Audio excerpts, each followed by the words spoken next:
How do you say front runners in German? A new top team in the AFC and an all-time wild finish between two bitter rivals. All that and more because it's time for Sunday Night Blitz.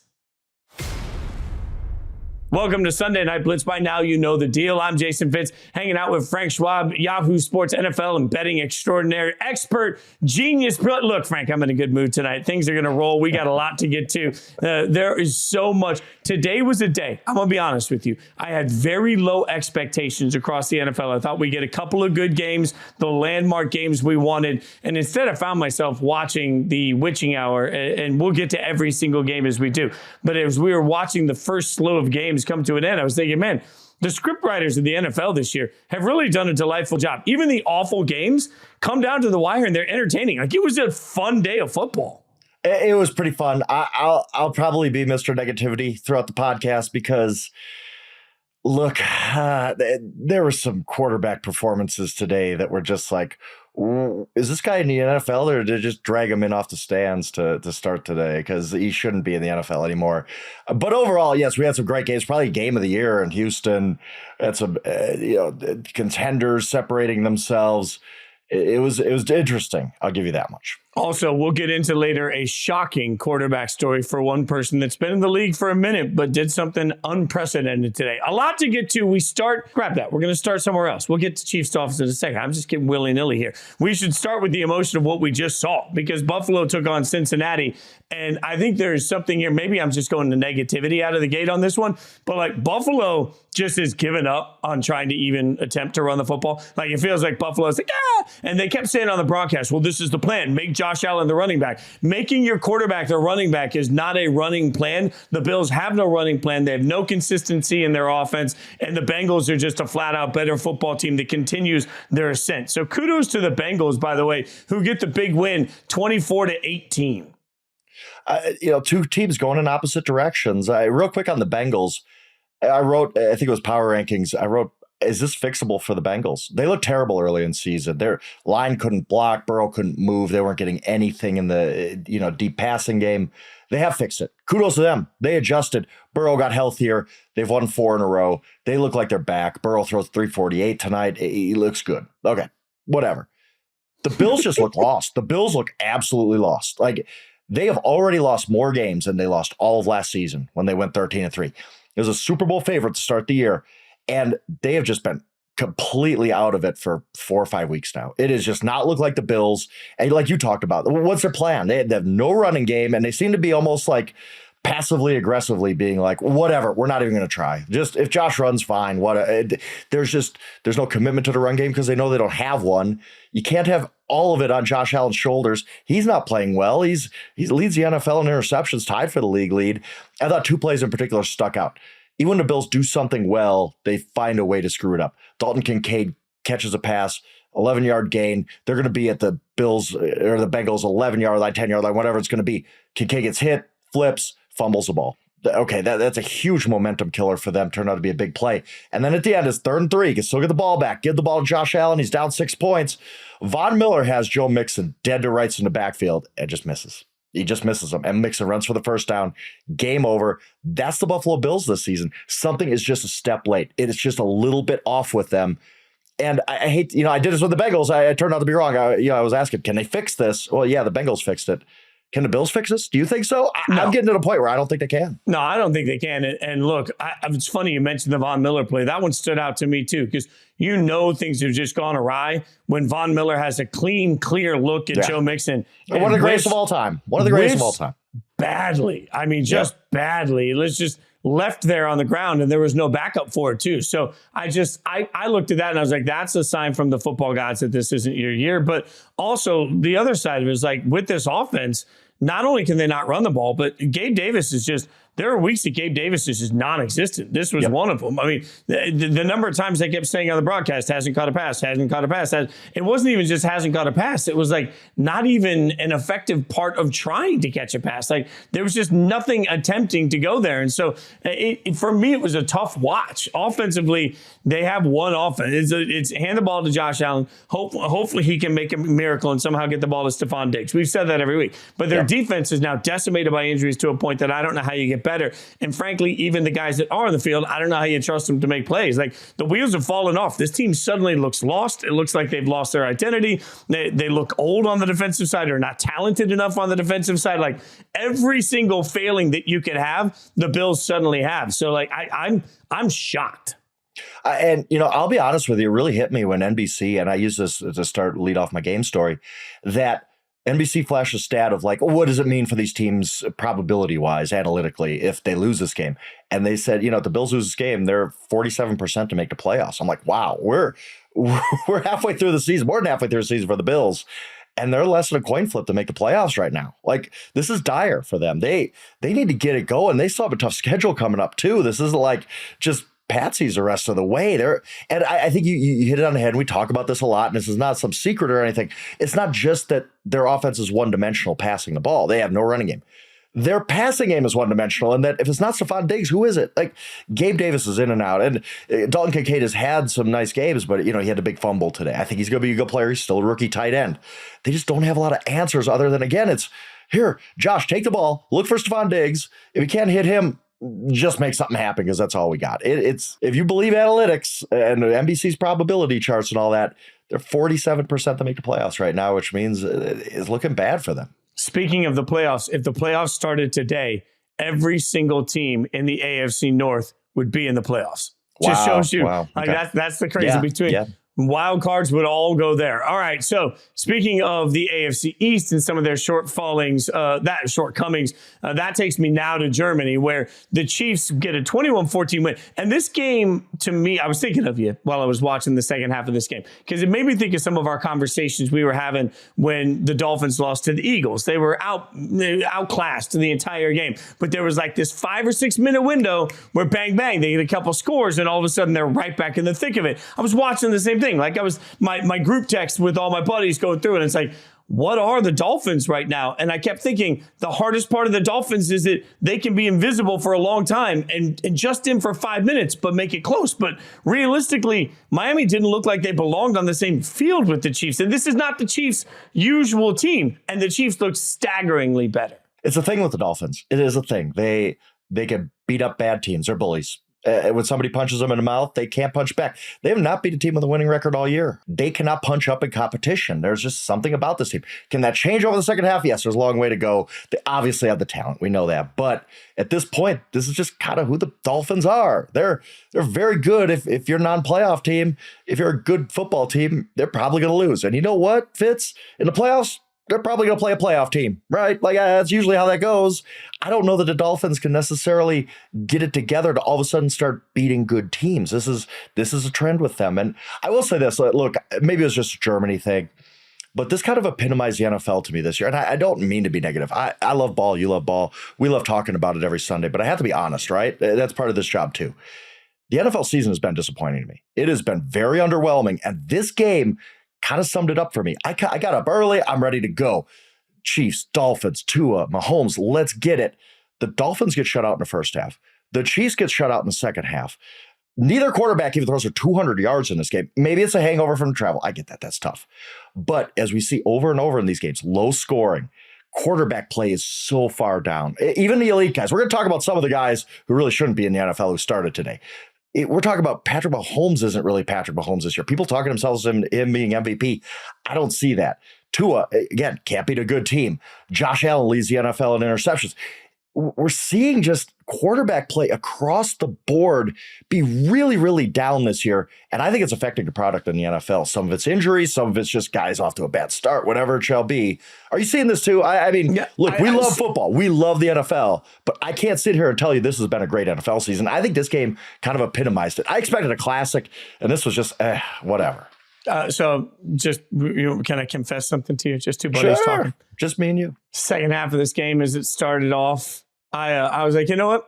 I'm going to go on a breakfast run. I literally just threw the game on the radio and was like, I'm going to go on the breakfast run. And like went and got some pickup and brought it back, was able to listen to it while I was, but like the fact that I was willing, to your point, the fact that I was willing to walk away and be like, I don't have to have my eyes on it. I can just listen to the radio broadcast of that game. one of the best games of the entire year. One of the best supposedly. matchups you're going to get. Yeah, Yep. like the fact that I was like, it's a good time to go get protein bowl with some egg whites because I'm a beacon of fitness these days. I did that during the third quarter of this game. I got an idea what happened here. Like and if this game would have been the game we expected, you would have been like, I'm just going to go hungry. Maybe I got something in the fridge I can eat leftovers. Yeah. I'm not leaving this game. This one, you're like, whatever. And I mean, even at the end, like it's okay. The Dolphins have the ball. We have a chance at a really cool ending, maybe overtime. Tua absolutely airballs a third down throw that could have been a touchdown. Should have been a touchdown. Like that's one of those. He's wide open. That was a Jimmy G throw. I'm like, what the hell has just happened there? How do you make that throw in that moment when you're Tua? If you're supposed to be an MVP candidate, correct, you can't miss a guy wide open at the end of a game when you can win it. Yeah, so and then he drops the snap on fourth down. That's just the NFL season encapsulated to me. I don't mean to be negative with you, man. I love this. I love this hour every Sunday night. But again, I need to be honest. Maybe it's going to get better as we go. It's going to get the snow. We're going to get some good, cool weather games, and postseason will be fun. But right now, this game kind of epitomized the NFL season to me, where we're just seeing two flawed teams, where the quarterbacks aren't balling, the Dolphins can't beat anybody good. I don't know. Maybe I'm just too negative tonight, Fitz. Maybe that's my problem. No, I think I'm rethinking what I said to you in the beginning. Maybe the key is that the script writers have found a way to make the ending of games entertaining because everything's close. There were some entertaining games for sure. But it is certainly, you are right that we are definitely in a season where the second and third quarter, how often now in today's world are people actually putting down their phones, right? Where it's like, I'm not going to have this anywhere near me and I'm only going to focus on the game. Like, I don't know the games are good enough top to bottom to keep that level of attention. Now, another game we had high expectations for, Dallas, Philly, and maybe this echoes the theme because realistically, like I got no qualms with Cincinnati. I'm going to put Cincinnati over here in the little like side compartment. I don't have a single question about Cincinnati. They're great right now. I got a ton of questions. They're in the circle of trust. I like it. I like it. They're in the circle of trust. I got questions about Miami because you're right. They're frauds. They only beat bad teams. Kansas City put up 21 points and then just disappeared, which is sort of what Kansas City is this year. Like, so I have questions about Kansas City. I watched this Philly-Dallas game and I thought I was going to see one of the wildest endings I've ever seen in my life. When you think about it, for anyone that wasn't watching, it was punted. Dallas gets the ball at about their own 10-yard line. They got to go 90 yards, essentially. They got about 50 seconds to do it, no timeouts. This is that opportunity where you're like, you know what? This game's over. But it wasn't because a huge pass interference call. It's like the smartest thing in the NFL to do now is throw the go route, throw it short, know the receiver's going to try and come back to it. The DB never stands a chance. The NFL's got to fix this. I don't know how. But you have that followed by a roughing the passer, followed by an offsides penalty. And before you know it, because of Philly mistakes, the Cowboys are all the way to the 25-yard line. Cowboys get to the 10-yard line, and then it's their own penalty. And before you know it, just a terrible, terrible sequence of plays at the very end of the game. What looked like was going to be this wild, unbelievable finish turned into basically the sloppiest last minute I can remember. Philly gets a 28-23 win, and I don't walk out of that game feeling good about either of those teams. Yeah, you're right. I mean, Philly gets win, and that's huge for them. I mean, it's like it's big not to lose a game at home. But I feel just bad for Dak because Dak really did ball in this game. Like I complained about bad quarterback play, but Dak wasn't one of those guys. He balled out. But you know what the story's going to be all week with these Cowboys fans expecting him to walk out water, carrying him to win. And hey, there's something to be said about that. He hasn't had a lot of huge wins in his career. And this was a shot for him. And there were just a few plays you'd like to get back. He steps out of bounds on a 2-point conversion where they're down 3. They're kicking a game-tying field goal. We're going to overtime. It throws short to CeeDee Lamb on the last play. I know that was kind of it seemed like there was some kind of lateral component to that just didn't happen. I think so, yeah. But he takes 3 sacks in the last 2 minutes on 2 separate drives, including one right, like you said, right after you get to the 10-yard line. He gets sacked right away. That's not always your fault, but you're a quarterback. You got to be aware of the situation. You can't take a sack right there. So yes, a very kind of sloppy end of the game for the Cowboys who just, they're going for it on 4th and goal. Luke Schoonmaker catches the ball inches away from the goal line. You got to make sure you're in the end zone there. Again, this is small things with execution with the Cowboys. We talk about year after year, basically. Doesn't even really matter. The coach, the players, whatever. It's always something's wrong with the Cowboys. They just fall short, this and that. And this is a kind of like attention to detail type of stuff that always trips up the Cowboys. That it's always some penalty. It's always some drop pass. It's always being at the 1 inch line and is headed to the end zone instead of getting in the end zone. This bit them, and this is a huge loss for them. This would have been a massive, massive win. I thought they were going to win. Going into the game, I thought, you know what? The Eagles aren't playing that great. Cowboys are getting hot. Their offense played well the last couple weeks, and they just ruined it for themselves with these dumb little mistakes. Well, and I'd say the same on the other side. Herculean effort for Jalen Hurts, who at the end of the first half took a hit to the lower leg that just had that, oh God, what are we dealing with here? I thought he might be done. Yeah, I was like, ooh, this ain't good. Yep. But then in the second half, you saw that power come back. Like, I mean, much like Mahomes has figured out a way to somehow break everybody else's ankles and keep his fine. There was this moment where like Jalen Hurts never skips leg day, and it's paying off dividends. But, I saw Kevin Negandhi, who's such a huge Eagles fan, tweeted out, this is exactly why this Eagles team is such fodder for Philadelphia sports radio. Self-inflicted errors, bad plays, terrible moments, yet they get the win. So what can we say to complain about it? But I think the funny thing is fatal flaws all over the place. Like, I don't know what to do with Philly because you all day, every day, best record in the NFC. I understand it. Do they look like teams that are usually midway through the season sitting there with the best record in their conference? Like, they have had their moments where it's like, it isn't gelling right. And I don't know what to make of that, because you could either say, wow, how great is it that you can win even when you're not gelling? Or you can look at it and say, man, I'm like, when a team's not gelling, I'm nervous that any given Sunday could bite him in the ass. And that feels like this sort of a team. I think our point differential at this point is plus 59, which you wouldn't expect for a team with their record. Like, they're just winning a lot of close games. They're getting by, and there's skill in that too. And I get that. Like, I think it was, you said, I don't want to misquote you here on our own show, but you basically said, let's just simplify this. Who are the teams winning games? Well, the Chiefs win games, the Eagles win games. Nobody else is winning games. Like, everybody else is blowing these games. So I think there's a skill in that with the Eagles. So I don't want to, I keep saying this every week. I don't want to nitpick the Eagles. This is their record. They have one loss. But every week it's like they just leave you wanting more. This team hasn't hit its stride yet. It isn't last year where they were just blasting teams. It looked like the best team in football. This team doesn't look like the best team in football to me. Maybe we'll get to the best team in football a little bit when we get to some of these games, because there's one in particular and we both know who we're talking about. But right now, Philly's just a team that's getting by, and maybe that's good enough. Maybe the second half they take off because they certainly have talent for it. I mean, realistically, if I had to bet your house, because I'm not betting mine, on the rematch of Dallas and Philly on a neutral field, I don't know that I'd bet Philly. Frankly, I wouldn't want to bet it at all if I could stay away from it, right? Like, because Dallas is going to find a way to lose, right? Right.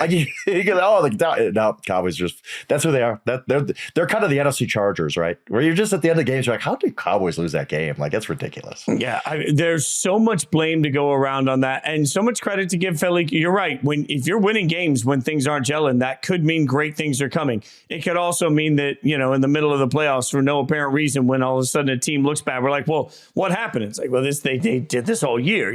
They've got stuff to clean up, but it shows how good they are that they can be 7-1 and still have stuff to clean up. Somebody that I don't think has anything to clean up is CJ Stroud. And I cannot believe that we are opening. We get to every game on the show if you're new to it. I cannot believe that we, in our opening block, are talking about Houston because the Texans, frankly, aren't very good.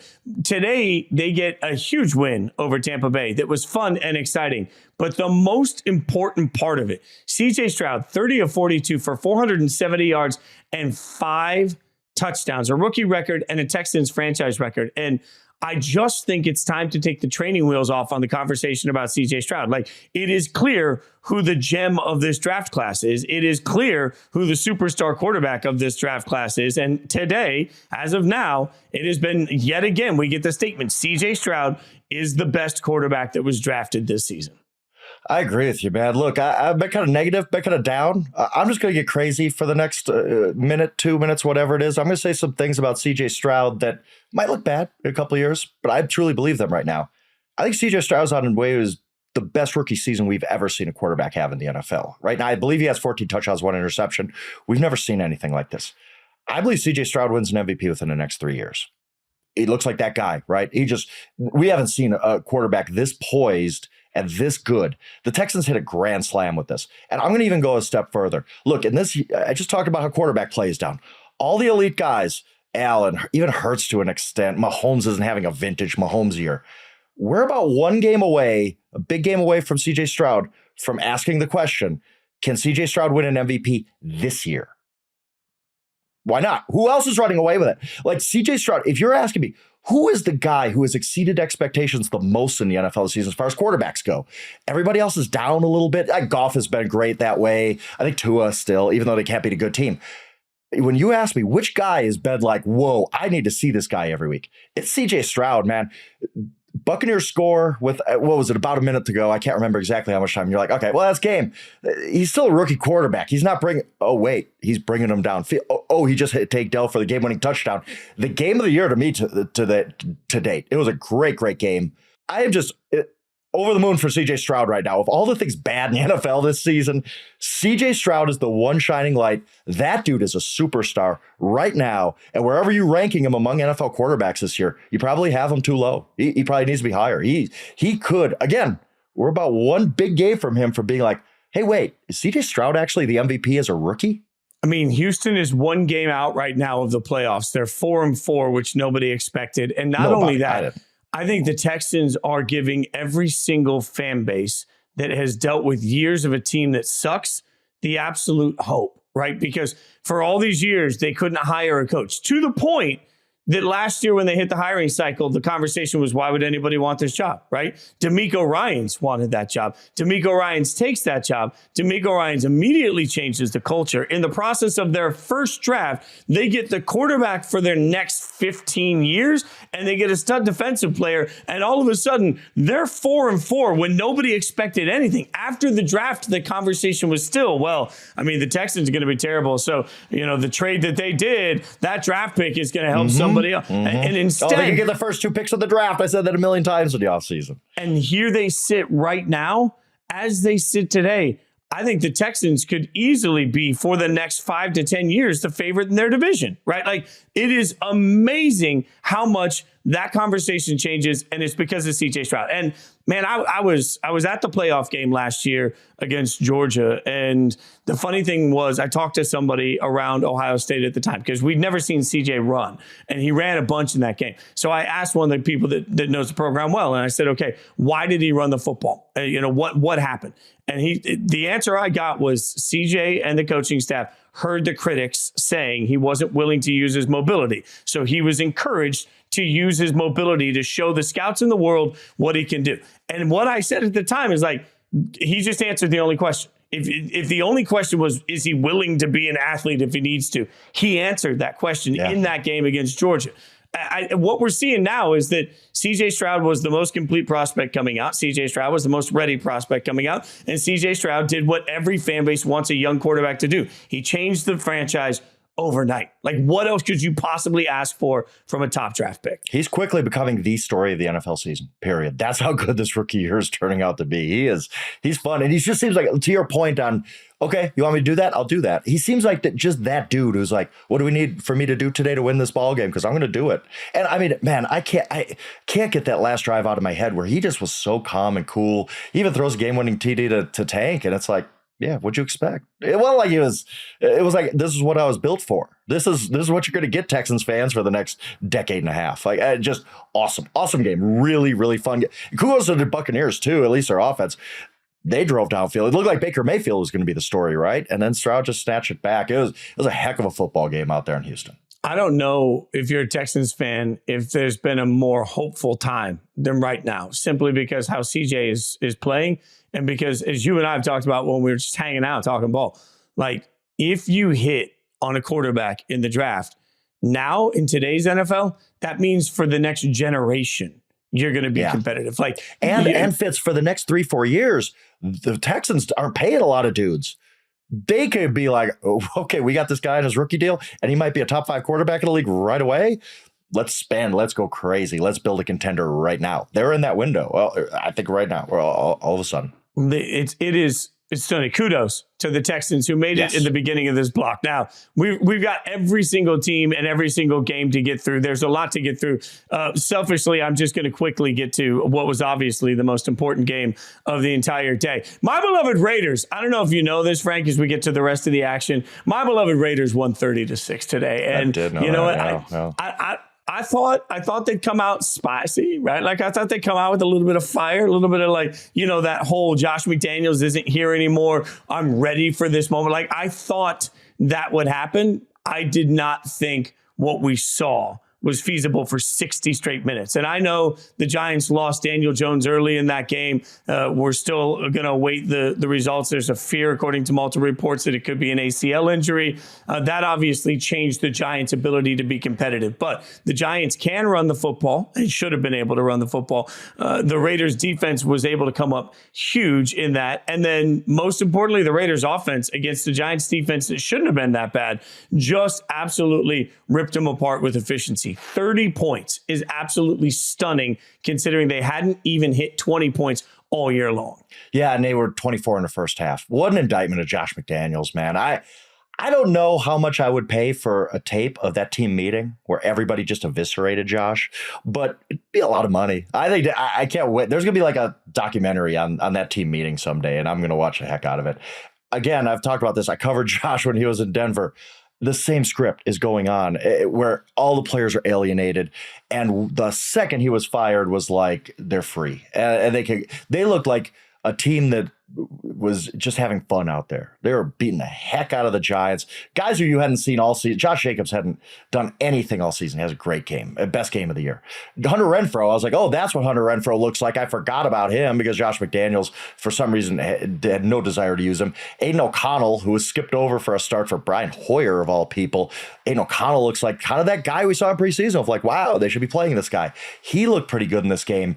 It just looked like a team that was free. Like, we want to stick it to our old head coach who we didn't like. So we're going to play our game of the year. We'll see how long they can sustain that. It does set up an interesting dynamic with Antonio Pierce that you could talk to better than I can, because you know this team a lot better than I do. But it's the Rich Bisaccia thing all over again, where I think it's clear Mark Davis made a mistake. He had this guy, they responded so well to Bisaccia that season, but Mark had to have the shiny toy. I got to go get Josh. I'm going to overpay Josh. Everybody's going to think I'm a genius for hiring Josh McDaniels, where he just should have stuck with Bisaccia. We're going to get to the end of this season, and it's going to be, the guy in Michigan stealing signs. You're going to sign him, or you're just going to let Antonio Pierce go because the players love him, and he seems like a really good leader. Let's say Antonio, I don't even know I care about their record. Let's say the Raiders play hard the rest of the year like they did today, win a couple games. What do you think? I mean, do you think Mark Davis would settle, quote unquote, settle for Antonio Pierce if he finishes out like Bisaccia did a couple of years ago? 100%. In part because of the Bisaccia mistakes, but also like today, almost immediately, I was hanging out with the Raiders doing a little bit of like after the game content for them. Almost immediately after the game, they popped up on social media video from the locker room of Max Crosby, Mark Davis, and Antonio Pierce celebrating together. And I keep thinking about like what Mark Davis wants as an owner. He wants to be a player's owner, right? Like he wants players to want to play for him, right? He wants players to want to be part of the organization with him. And I say this with a lot of love. He strikes me as the type of person, I don't really have a relationship with him. I've met him a few times, but he strikes me as the type of person that wants to sit at the cool kid table. And frankly, there is an element, we've seen it with the Aces. I think we'll see it now. I think if Antonio Pierce goes out and is pretty good, not great, but pretty good, but the team falls in love with him, he will 100% you could see that happening, right? Yeah. Like you could already see that. You could already see, just based on the things that have been said about Antonio out of that locker room before this game, and then the way he played, he just seems like that dude a player's guy. Like he's almost Dan Campbell down in Las Vegas, where you could see a team just running through a wall for him. He might not be an X's and O's genius like some of the great coaches in the NFL. Maybe he is. I really don't know that much about Antonio Pierce and his coaching ability at this point, but you already can tell these guys are going to play for him. Like they are going to play hard for him. They brought him out to NWA, which he referenced in his press conference. That was playing in the stadium as he came out. The Raiders official Instagram, they put up an RWA post within the NWA album cover on it. Like they're selling him. Like I think it's happening. I love it. I love it, man. We'll find out on Sunday night when Aiden O'Connell has to play a better defense against the Jets, where he is and where this offense really is. We'll find out, when everybody's had a minute to game plan for a new coaching staff. I think there's a lot of reasons to be cautious, but hell, I'll just take a win. At this point. Real quick, let me say this real quick because I know we got to move on, but the Giants, they looked at Tommy DeVito last week and he had -1 yard in about 3 full quarters of work. They lost Tyrod Taylor to IR, and they still said, no, we're good rolling with Tommy DeVito as our backup. That looked to me like an organization that's given up. Like, we don't care, whatever. And Tommy DeVito goes out there, and at one point, he played more than 4 quarters of football and had 10 passing yards. This is what I'm talking about when I'm talking about quarterback play, Fitz. Some of these teams are down bad, and the Giants are one of them. Giants might not win a game the rest of the year. Daniel Jones out with an ACL like we think he is, and usually that stuff is accurate. Who's Giants beating? Who are they signing off the street to play quarter? If it's Tommy DeVito, I don't think they're winning another game this year. I don't think they'd want to. I mean, at that point, you're like, yeah, hey, right. You're totally right. Like, especially when you're locked into the Daniel Jones contract for another year, basically. Like, it's essentially a 2-year deal. They have some outs on it, but all right, cool. You pay Daniel Jones while you go draft a quarterback with a top 3 pick. You're going to figure that out. Like, I think absolutely the Giants are now a front runner for either Drake May or Caleb Williams. And it's amazing that conversation is already changing drastically, where draft pundits everywhere are saying Drake May could go first, not Caleb Williams. But either way, those quarterbacks, the Giants have to be in play for that. The question is just, can Dable survive what's going to turn out to be an abject disaster of a season? I mean, I think the answer is yes. It looks like Matt Nagy. I've made that mention. I made a Twitter joke about it. Like, man, that team looked like it just did not want to be there. And that's, to me, again, we talked about Antonio Pierce, Dan Campbell. Is your team playing hard for you? The answer for Brian Daboll is no. They are not playing hard for you. They look like a team that's just like, man, could this season be done? And okay, whatever, that happens, but it's not a good look for the coach.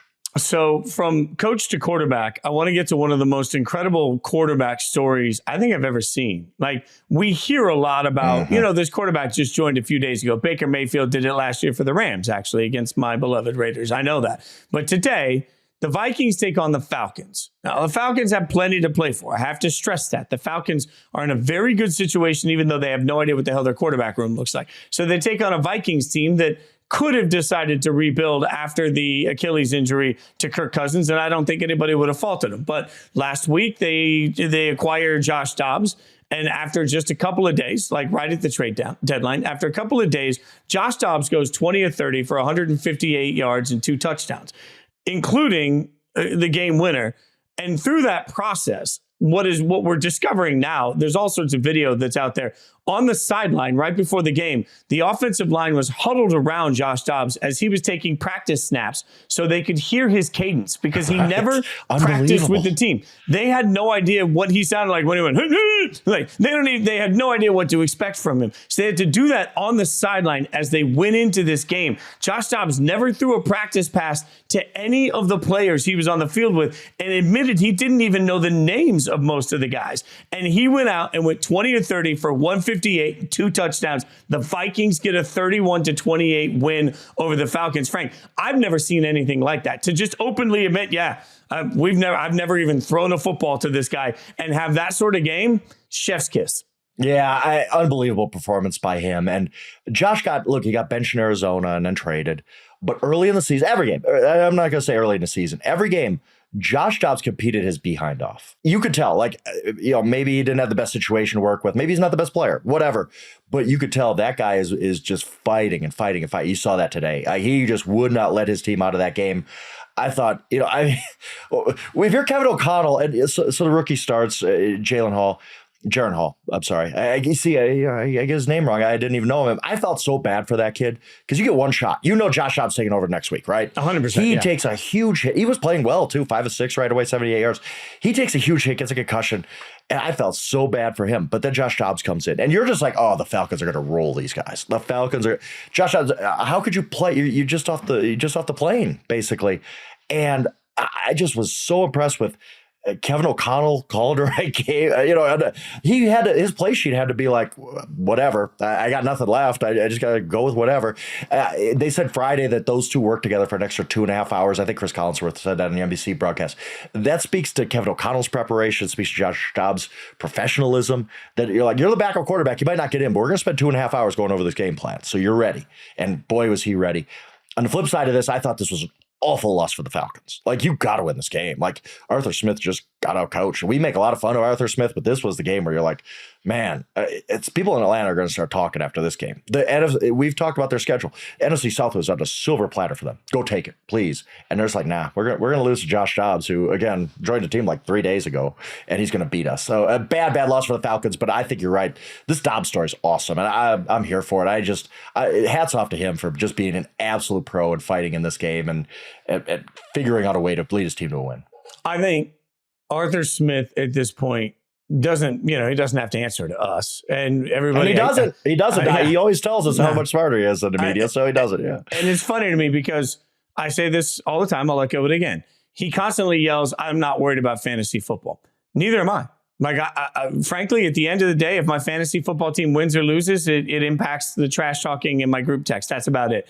When it comes to the Falcons, I got to look at this and say, okay, you are in a division that's winnable. You've now lost 2 straight games. You don't really have your quarterback situation figured out, and you're not utilizing the weapons that you have. What exactly are you doing as a coach that is making your team better? And that's my very basic. When you have talented players, are those talented players being used in ways that makes it tougher to guard them, tougher to cover them? Does it put them in better situations? Are you doing things that are unique that actually utilizes the talent that's around you? And I'm pulling my hair out over Arthur Smith, not because Bijan isn't putting up fantasy numbers. I don't give a damn about that. Frankly, we'll get to Lamar later on, who's not putting up fantasy numbers, and I don't care, right? Like, there is this point for me where I'm just looking at Arthur Smith and saying, what the hell are you actually doing to help the men that play for you be the best that they can be? Because we're not seeing that result.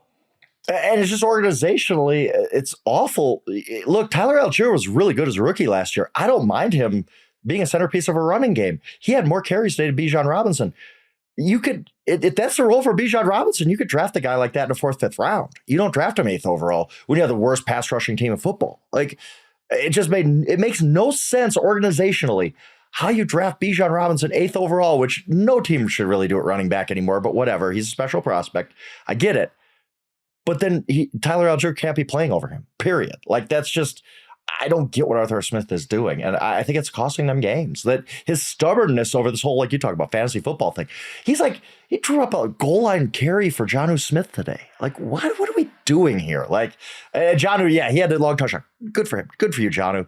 But I'm trying to get Kyle Pitts the ball. I'm trying to get Bijan Robinson the ball. And he just has this weird, I'm the smartest guy in the room stubbornness about him that's honestly costing him games. And it's probably going to cost them the division they should be winning. Yeah, well, speaking of teams that should be winning divisions, we got a dominant performance we've got to get to. Baltimore, and like, this is not a misspeak from me for once. Baltimore 37, Seattle 3. Oh. And it is rare that I say a game like that wasn't as close as the score. Like, 37-3 is giving Seattle too much credit for the way they looked in this football game. The Ravens dominated from the outset. And it is interesting right now watching the Ravens defense, which made Geno Smith look like an abject disaster at times, because we were just talking about Seattle and their great weapons. It's not that long ago that it was, hey, Seattle can beat you a million different ways. And the Seahawks were aggressive at the trade deadline because they're sitting in first in the NFC West. All of that meant nothing because a good football team, stop me if you've heard this before, from the NFC just got their asses kicked by the Ravens. Like, that's a tradition this year. The Ravens kicked the snot out of the best of the NFC. First place Detroit Lions go there and lose by 32. First place Seattle Seahawks go there and lose by 34. Was that what it was? It's just unbelievable how, plainly, are the Ravens the best team in the NFL right now? I think so. Yeah, I think it might be too. Yeah. I mean, they had the weird loss against the Colts at home, which it's not ideal, but every team's losing games except really the Eagles this year. And they lost in the last minute against Pittsburgh, a game they should have won. They dropped a bunch of passes. But I think play in, play out, I think you're right. I agree with you. I think this is the best team in the NFL right now. I mean, man, when they hit their top gear, it's really, really impressive. Lamar didn't even do anything in this game. Like, he was good. He was perfectly fine. But this was just their running game at what, 298? Is that what they ended up with? I think they were at 300, and then they had to kneel twice, so they lost 2 yards. But they were awesome at every single way you could be awesome as a football team today. And I will say this. Lamar didn't do anything, but he was wildly efficient. Like, the game wasn't even competitive. Yeah, like if they would have needed him to throw for 330 in this game, I think he could have. It's just like Lamar, we're fine. Keep giving the ball to Keaton Mitchell. We're good. And that's what happened in the Detroit game, too. Like, they were so much better than their opponent that Lamar didn't even need a big game. They're coming for him. When they're in a competitive game, he is playing really well in this offense. Defensively, they're really well coached. My goodness, that team they're good. And Seattle couldn't run on him at all. Like, I feel like I just sat here and waxed poetically about Zach Charbonnet and Kenneth Walker being two top backs. Like, they're two number ones. And, I'm looking at the stat line here. Kenneth Walker, 9 carries for 16 yards, averaged 1.8 yards per carry with a long of 6, which happened to be the longest run for Seattle for the entire day. So when your quarterback and Geno Smith is completing less than 50% of your passes, and then on top of that is getting sacked 4 times, ended up with the QBR of 14.5. You think about all of the problems there. Like the Jackson Smith and Jigba had a pretty decent day. Nothing else worked for them offensively. Nothing. And Baltimore just felt like they were a step more aggressive in everything that they did. And every time they punched Seattle had no answer to punch back. So it was almost like the Ravens were in cruise control for much of this game. Just sort of like, hey, we're going to get through this and beat the snot out of you. And Seattle was desperately trying to swing back and just had nothing to offer. No, I still think, honestly, Seattle's a good team. I just think, just like I think the Lions are a good team, even though they got blasted by the Ravens. I just think the Ravens are that good right now. They're hot. The one thing Seattle needs to do, look, Geno's not what he was last year. I don't want to say he's turned into a pumpkin, but he's obviously taken a step back from last year. The one thing Seattle needs to do if they want to win the NFC West, and I still think they can do it, they need to get DK Metcalf going, man. He has been a non-factor all season, and he is the one game breaker they have. Kenneth Walker's a really good player. Charbonnet's good. Lockett's awesome. All this stuff. The one guy who could turn them into a real contender. I don't even know if we can. Maybe we need to erase them off the list of contenders after you lose like that. But the one thing to take them to the next level is getting DK Metcalf going, and he's been a real surprising non-factor this year. Yeah, I'm trying not to overreact to Seattle, but it's hard not to overcorrect,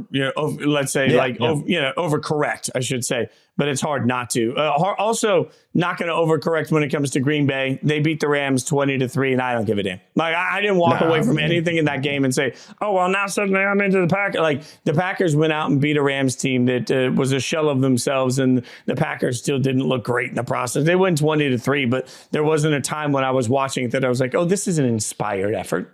No, they let that Rams team hang around way, way too long. Brett Rippon at one point, I think in the fourth quarter, had 99 yards. So I'm like, it's another bad quarterback performance I'm being subjected to. I have nothing else to say about this game. We can move on pretty quickly because, I'm with you. I'm not like, ooh, Jordan Love takes. I mean, I guess it's better than not playing well, but it's not like I'm like, oh, this is a big step for Jordan. No, it's just whatever. Packers are a bad football team, and the Rams were worse today. I love the way you said made him stick around, because that's how I felt about the Saints too. The Saints taking on the Bears. They get a 24-17 win, where this is one of those wins where like the box score lies a little bit in my opinion, because like Derek Carr put up some pretty good numbers in this thing. In New Orleans, at one point early on, I thought, okay, they're going to run away with this football game, but they sort of let the Bears just hang around. The Bears were like a fly, and they just couldn't swat them away. So I walked away from that game sort of unimpressed. I thought New Orleans was going to make a bigger statement against the Bears, and instead it just felt like one of those games where New Orleans came out a little bit flat, but still gets the win. Yeah, I was asked this week, like, what team way down the radar could be the second half team that makes a run? And I said the Saints, because all the pieces are there. Like, you look at the roster, you look at their depth chart, and you're like, whoa, Michael Thomas and Olave and Kamara, and the defense has guys, Cam Jordan and Lattimore and all these guys. And it just is not, it's just not coming together. It's like they have all the ingredients and they don't know how to cook it. Like, you're right. This game, Tyson Bagent, I'm sorry, I get that wrong every time. He throws 3 interceptions. They still barely beat them. Like, they let the Bears hang around, like you said.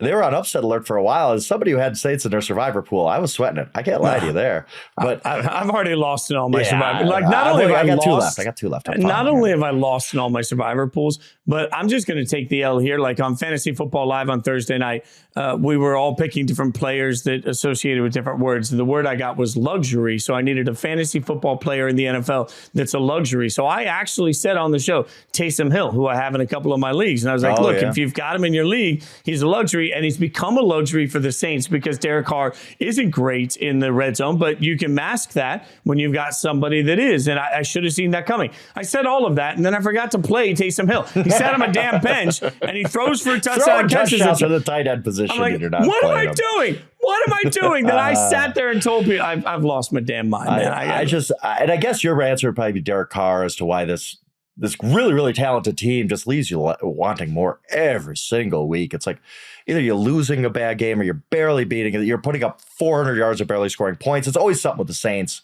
Maybe they just don't get there this year because this game, you're right, it was a win, and I came away from it saying, that was really, really unimpressive, New Orleans. You got the win. Good for you, but not impressive. It also feels weird to me to have Alvin Kamara on your team, but have Taysom Hill be the person that rushes the most in a game, right? There is across the board in the NFL, it feels like there are different styles of teams, but there are a lot of teams that have just abandoned, I'm going to be able to run the ball. And most of those teams I have trust issues with. Like if you're not at least committing to running the ball effectively, and if Alvin Kamara walks with 9 carries and your running backs as an entire group walk with 13 carries, but your quarterbacks essentially walk with 14, I don't think you're committed to running the football. Like it's just, it doesn't feel right to me. Also, a little weird when you talk about what doesn't feel right to me. Arizona has made things look difficult all year till this one.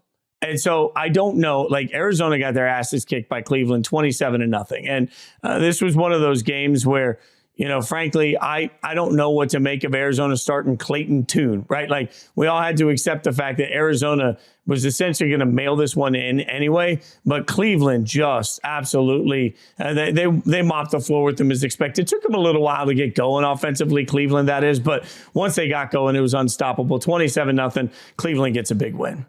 I don't know what Clayton Tune ended up with, but at the end of the third quarter, he had 27 passing yards. And at one point, he had not thrown a pass more than 10 yards downfield. I think he finished with 2 passes more than 10 yards downfield, nothing past 15. Some of it, there was like a 4th and 12 where he threw like a 6-yard pass. I'm like, it's the fourth quarter. You're down by 20. Like, what are you worried about? I was just like, wow, this is not NFL football. It's just terrible. They couldn't block the Browns front line. And you do have to wonder, I do have to say this, and I'm not a conspiracy guy or like, this is made up controversy. Kyler Murray's not on the injury report. Why isn't he starting? But at some point, if he doesn't start next week, the NFL has to step in and say, you're tanking here. We're going to start punishing you for this. If I get it. Kyler Murray's coming back from an ACL. They put him on the injury report. Knee. Okay. Everybody understands that. They have made the decision to take him off the injury report. And they decided to voluntarily start Clayton Tune in this game. Again, I do get it. You know what? Kyler gets that defense. Okay, put him on the injury report then. If he's not on the injury report, if he doesn't start next week, all of a sudden, I think the NFL needs to step in and be like, you're tanking. We're going to punish you somehow for this. Clayton Tune ends the game 11-20 for 58 yards. It was awful. It was like watching Arizona try to play offense was like, what am I doing with my life right here? This is terrible. Not only that, but Clayton Tune he was the leading rusher for Arizona. Was he also. really? Oh. 5 carries. Check this note. 5 carries for 28 yards was the leading rusher. Keontae Ingram, Tony Jones Jr., and Rondell Moore all had some rushing attempts. None of them managed to average a yard per attempt. Think about that. I just talked about how the bad teams weren't like, what are you doing?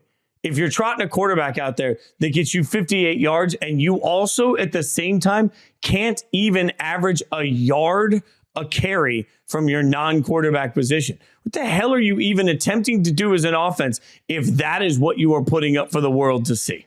And again, your $230 million quarterback is apparently not on the injury report anymore. Why isn't he starting? Why is Clayton Tune starting?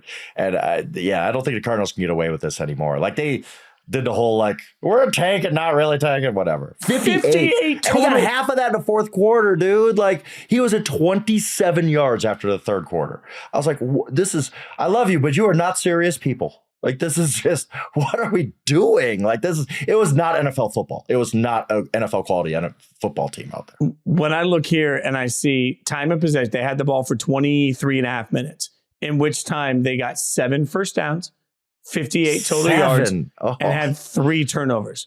You're not even like, you can't be trying at that point. If you're trying and that's what you're doing, you should stop trying. Like that's, it was also pretty bleak, I think, when you start talking about what we saw from the Patriots. There was a moment near the end of the game where I thought Mac Jones was going to lead the improbable comeback, but Washington gets the 20-17. Washington, after trading away their 2 best players on the defensive side of the ball for future draft equity, go in and they take down the Patriots. And it's interesting to me, just, I'm not a big lip reader or conspiracy theorist myself, but there's an interesting video going out there of, Bob Kraft is, Bobby Robert sitting there, and you see some frustration, and you see the lip reading of we're just not good enough, and it sort of hits home because the Patriots get beat 20-17 by a Commanders team that's not any good.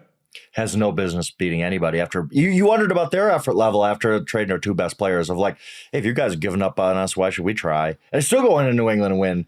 It's just New England's a bad football team right now, really, really bad. I'll say the one thing that I took out of this game is Sam Howell is making strides. He in a loss last week, he threw for 397, a bad interception, really cost him the game against the Eagles, but he's still a young guy learning, right? In this game, 325, and he keeps getting better. He's not taking as many sacks. He still does at times. He's got to clean some things up. But you can tell there's positive steps going on. And again, I complain about quarterbacks a lot in the league right now. At least Sam Howell's making steps forward. And I thought that he played a really good game here. But the Patriots are just awful. Like, it was, you can't lose at home to a Commanders team that just, like you said, traded away 2 of its best players. Like, it's inexcusable. The Patriots defense has been the landmark of that team for how many years, right? They gave up 432 yards to this Washington team. 432 yards. And you start thinking about what the Patriots, like, what is the identity of this Patriots team? We're so used to having an identity with Belichick teams, but I'm looking at just the stat line. Mac Jones goes 24 of 44. They threw the ball 44 times with Mac Jones as their quarterback, and we all know and no that's not the way you win. They're not right. Juju Smith-Schuster, ball goes right through his hands for an interception at the end. You start thinking about that. I don't understand the game plan on offense. I don't understand what they're trying to do on defense. They can't stop anybody. This is it's a fail. Everything that's happening in New England right now is a fail. And at the end of the day, the person that's responsible for that fail is the person that picked the ingredients and gets to make the cake. Bill Belichick is solely responsible for the absolute fail that is the New England Patriots right now. And they're worse than bad. The Patriots are irrelevant. For the rest of the year, nobody is going to look at the Patriots on the schedule and be able to turn that into something. Nobody's going to be able to look at it and say, yeah, but Belichick against, none of that matters because the product on the field is garbage. And if the product on the field is garbage and nobody's scared of you, then things have absolutely gone off the rails for the Patriots and for Bill Belichick. Yeah, it's like one of those things, just quick exercise. It's dumb, but it's actually effective. If you're on NBC, if you're an NBC producer and you're doing a commercial like Sunday Night Football, New England Patriots, and you put up a guy, Devontae Adams versus like Sauce Gardner, who do you put for the Patriots? Who's a player you'd be like, okay, the Patriots, we got next week. We're going to put up Mac Jones, our quarterback who might get benched pretty soon, or Juju Smith-Schuster, looks like absolute dust right now. I mean, like, who is the headline player for the New England Patriots? We've talked about this a lot, Fitz, since week 1. We're in Vegas. The Patriots have no talent. Like, they're just absolutely, it's probably the worst roster in the NFL, and that counts Arizona, who at least has a couple guys who I like. Like, New England, they're in bad shape right now. Yeah, it's going to be interesting to see how they choose to dig out of this hole because the hole is huge. Now, one way everybody likes to dig out of the hole is by taking, a quarterback with the top pick in the draft. That's exactly what Carolina did. And today, that very quarterback who, people have been tough on, had 2 pick sixes in this game. The Colts get another win. The Colts without Anthony Richardson continue to find weird ways to win. The Colts win 27-13 over Carolina. I don't know what's weirder, the way the Colts win or watching Jim Irsay dance and give you Meek Mill. I don't know which is weirder, but either way, I can tell you this. The Stroud Young thing is never going to change. It is never going to go away. And the problem is Bryce Young may be having a normal ascension. Let's just even say that. Let's say that this is just a normal rookie year blues, right? And he's got to get him out of his system. What do you do when you are taking on, at the same time, all eyes are going to be not just on Bryce Young, but the guy that was picked directly after you, that was available to that team to be picked, that is literally having a historic rookie season. So you got one guy that we're sitting here saying, my God, should he be in the normal MVP conversation? And the other guy over here throwing 2 pick sixes to Kenny Moore. This is a bad look for the Panthers. It's just a bad game for Bryce Young. And I feel for him. I do. I mean, he was off him a little bit last week because he quote unquote beat CJ Stroud. That's not exactly how football works, but you know what I mean. The Panthers get their first win against the Texans. You're like, wow, okay, Bryce Young, that's a highlight for him. And then this week when CJ Stroud goes for 470 and 5 touchdowns, and Bryce Young's out there throwing pick sixes to Kenny Moore. Like it's just hard not, like you said, hard not to compare the two, and they're on different planets right now. And that's not even like saying that Bryce Young's going to be a bust. I think he's fine. But it's just when you compare him to the guy who went right after, it's like, oh man, you had a chance to draft this guy and you didn't. Like there's gonna be stories to come about how that happened. I mean, Frank Reich, I guess, is kind of like made hints that like Tepper was involved in that pick and that he really didn't get the guy he wanted. A couple weeks ago, when he was talking about Tepper being overly involved, there's gonna be stories to come about how this kid draft pick came about, because they seem like, as somebody who follows the betting odds, obviously, CJ Stroud was a favorite for a long time, and then all of a sudden it just became Bryce Young. Like it's CJ for a while. The Panthers seemed set on CJ Stroud as their guy, and that changed somehow. So I don't know. I think Bryce is going to be fine. I really, truly do. But it's just hard for him because the guy behind him is just balling out of control. Like he's on another level right now. The problem is Frank Reich might end up being fine, and Bryce Young might end up fine. That's all very true. When you are being judged against, this guy could have an MVP in the next 3 years. Like it just isn't, being fine isn't ever going to be good enough if the guy drafted in the exact next spot. And like DeMeco Ryans, I'm going to put it in this conversation too. Like I can clearly say today, I believe that the Texans have their man at head coach and have their man at quartererap. I can't say that same definitive conversation. Like I cannot say that at all about the Panthers with their coach and their quarterback right now. They had the number 1 pick. Like, so anything the Panthers did is going to be viewed through the spectrum of what the Texans are doing, because what the Texans are doing feels so right. And not just getting the number 1 pick. We've talked about what they gave up to get that number 1 pick. I've talked about before, but here it is again. The pick that they used to trade up with the Bears became Jalen Carter, who's probably the NFL's defensive rookie of the year this year. DJ Moore is a bona fide number 1.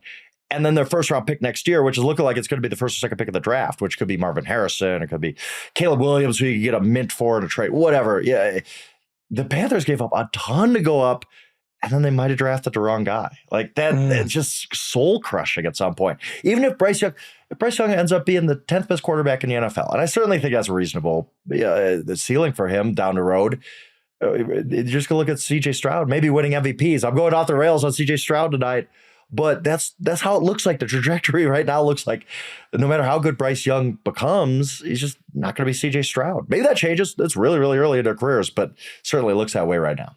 Yeah, hopefully for the sake of both of them, everybody ends up being epic and incredible, and it's wild and it's amazing. I lack a little bit of confidence in that so far. I don't lack confidence that tomorrow night's going to be interesting. Monday Night Football, we have the Chargers taking on the Jets, a game that, frankly, when it was scheduled and put on Monday night, I'm sure ESPN and all the bosses were saying, oh, my God, this is going to be the best game ever. Like, this is going to be great. We're going to get Justin Herbert versus Aaron Rodgers, and 2 teams that are absolutely going to be right in the thick of trying to be the number 1 seed in the AFC. And instead, we get Justin Herbert and a wildly inconsistent Chargers team taking on Zach Wilson and the Jets. But the Jets are winning football games. I don't think the Jets are any good, but they're winning football games. Their defense is good. But like when you watch, they have not been a dominant team at all, but they have the opportunity to continue being relevant while they see if Aaron Rodgers can make a miraculous comeback. So, there's plenty on the line in this.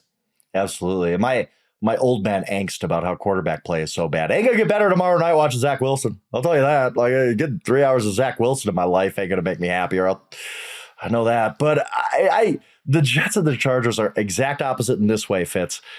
The Jets play the ugliest football you could possibly play and somehow find ways to win, or the Chargers every week find some way to lose. Like, it's amazing how these 2 teams, the Chargers are 3-4 coming into this game. The Jets are 4-3. And that shouldn't be even close. It should be the Chargers are way better, but they're not because they find ways to blow games. And I think the Jets win tomorrow. I don't know how. It's going to be horrible. Maybe I'll have a little wager on the Jets. You know me. I like taking points with home teams. And it's going to be miserable 3 hours watching that offense try to move the ball. But at the end of the day, they're probably going to find a way to win because that's what they're doing lately. I actually respect it. I respect how hard that defense plays and that they don't give up. There's so many teams that we know are defensive minded that are just like, at some point you just reach your breaking point of like, we're getting no help from this offense. What are we doing out here? They haven't gotten to that point. They're just battling and they just assume, hey, we're going to keep this team in it. Zach's going to make one play to win the game like he did, last week against the Giants. It's actually kind of a fun team to watch in a train wreck kind of way. Yeah, the Jets are interesting because their defense is too good and their skill position players are too good to not think that they can be good. But their offensive line isn't good and their quarterback is meh. But to your point, for the Chargers, I feel like Charlie Brown.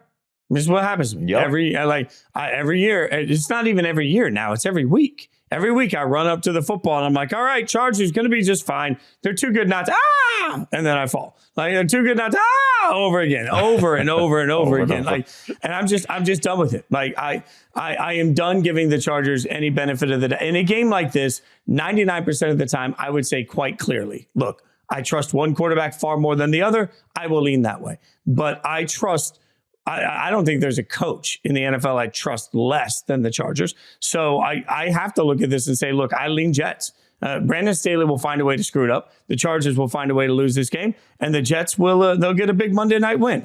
But I also feel like the whole time we'll be texting saying, like, is this game setting football back 10 years? Like, it just feels like one of those games. We're going to have a support group, man, because I bet on the Jets just about every week. And every week I'm like, oh, my God, what am I subjecting myself to? But at the end of the day, they get there. They get there somehow. Like, it's just it reminds me a little bit, a totally different way of the 2011 Broncos, who are fantastically entertaining because every game you're like, this is the worst football I've ever seen. And then in the last 3 minutes of game time, Tim Tebow turned it on and they somehow won this miraculous game. It's almost following that pattern of this team has no business winning any games at all, but yet they're somehow going to make the playoffs. Like it's pretty remarkable what they're doing. The glorious thing is that if you love watching a Monday night, you don't have to stop that primetime joy because we get them again on Sunday night. Yeah, so I'm not sure. By the way, the Jets would be the best team of football if Aaron Rodgers was healthy, right?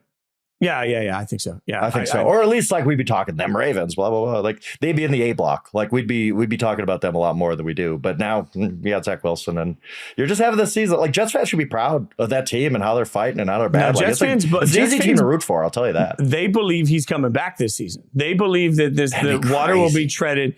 Treaded. We're going to make that. They will tread water, and by the end of this, Aaron Rodgers will be back. And he will lead them to the Super Bowl by coming back just in time for the playoffs with a bad Achilles. That's what Jets fans believe. It'd be one of the greatest stories we've ever seen in sports. A 40-year-old Aaron Rodgers who just tore his Achilles 3 months earlier, coming back and even playing. Like, what? Okay. Yeah, no, it absolutely will. And besides, he's such a lightning rod for conversation. For what we do for a living, I'll take it all day, every day. Oh, yeah. Speaking of conversation, Charles McDonald will be back on Tuesday with the Exempt List. You never want to miss that. I'm back on Wednesday with Charles Robinson, Jory Epstein for inside coverage. Always have a blast with that. And you can leave us a voicemail at speakpipe.com/0blitz. That's speakpipe.com/0blitz. The family-friendly ones that are capable. We might play one day. All right, I'm at Jason Fitz. Frank is at Yahoo Schwab. Stone doing God's work. You never see him, but you should. He's absolutely sensual. At SJ Rochelle. Am I allowed to call a producer sensual? Is that against an HR rule? I don't know, but he's staggeringly good-looking, man. You should find him on Twitter at SJ Rochelle. And then also don't forget to leave us a 5-star review. Let us know what you think of the new show. Rate, subscribe, tell your friends, your family, your enemies, and everybody to hang out with us every single Sunday. Next Sunday, we'll be coming right off of the Raiders playing the Jets. So I'll either be in my feels or I'll be in my feels. But either way, Frank, it'll be fun. My friend, always appreciate you guys hanging out with us. Thanks so much for giving us a listen.